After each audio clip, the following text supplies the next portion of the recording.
turn it over to our presenters who have some very interesting information to share. Thanks, guys. Hey, everybody. Good morning. Good afternoon. How's everybody doing after lunch? Ready to take a nap? Boy, did we get the good slot, huh? We had turkey. We're going to count on you. There's coffee right outside, so if you need coffee anytime during the telling of our story, then help yourself. No problem. I'm a pastor of a local church, and so I'm used to people either falling asleep or leaving. And so what we are here to do is just to tell a story. And I don't know about you guys, but I was so moved by Kevin's story earlier today. I thought, okay, man, I think that could have been the whole conference for me at that point, you know. But that's what we bring to the table. Let me introduce these people that are with me. This is my adorable wife, Michelle, and this is our 17-year-old daughter, Lily, who is amazing. And you're going to hear more of Lily's story in just a little while. She's been up all day. She works in retail. She was up at 5 this morning doing inventory at her store, and so I'm really glad that Lily is here with us. But all we come today with is a story. We're not professionals. Some have said I'm certifiable, but I'm not a professional, and we're on a journey. But it was really important to Michelle and I, when we were asked to do this, that we would just share from a family perspective what this journey of mental health has looked like for us. And more than that, is that each one of you would leave encouraged. And some of you might say, really don't need encouragement, Steve, but some of you do. And we always knew that we would adopt. It was something I had known since I was a little girl. I just had a heart to, my friends collected stuff, and I just always wanted to grow up and collect children. I don't know where it came from.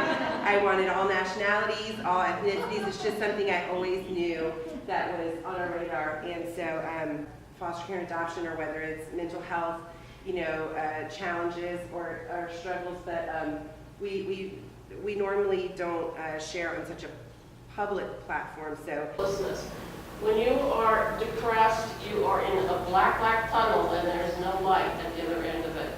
You say, my life will always be this way.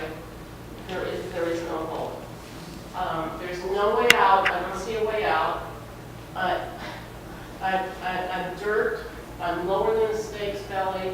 I'm a worthless person. And many of these people have a fear of being burned to their family. And not just a person that's disabled, but a person who they feel, I have nothing to contribute. I'm just so washed out. I'm exhausted. I have nothing to contribute to my family.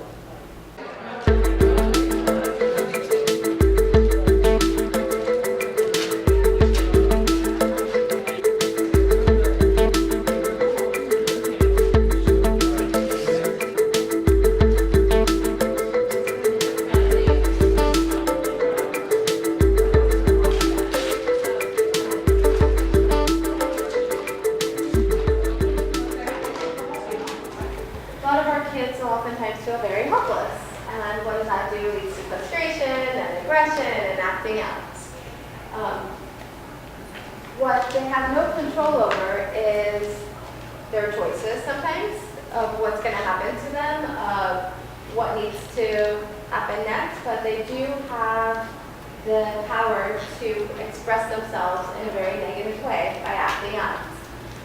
If we can know that and know that this child is acting out right now because they're trying to communicate something to us, not making it okay that they're acting a certain way, but we were blessed to find out about Casey, and we tried to find out as much as we could about her, but there wasn't a lot of medical information available. It was a very closed situation. There was a great deal of shame around being infertile or around adoption in Poland, and they even told us not to tell anyone because people might be mad that Americans are coming and taking their children. We decided to go for it, and from the minute we saw a picture of Casey, this is before she was 1 year old, we were already trying to picture what she was like, and we were loving her, and we were, you know, crying on her birthday that probably nobody was there to do anything for her on her first birthday, that she's in an orphanage. But she just was like any other normal child. We took her to the pediatrician and told her exactly what her background was and everything. And they were amazed too at her progress, and she was kind of below the percentile for a while, but in no time she caught up to like the normal percentile even for a preemie. And she was incredibly smart. She was incredibly witty. I mean, we just couldn't believe the personality of this little girl. She was like a constant, I mean, she had us running around wondering what the heck is going on next, but at the same time, she was like the greatest joy, and we just knew that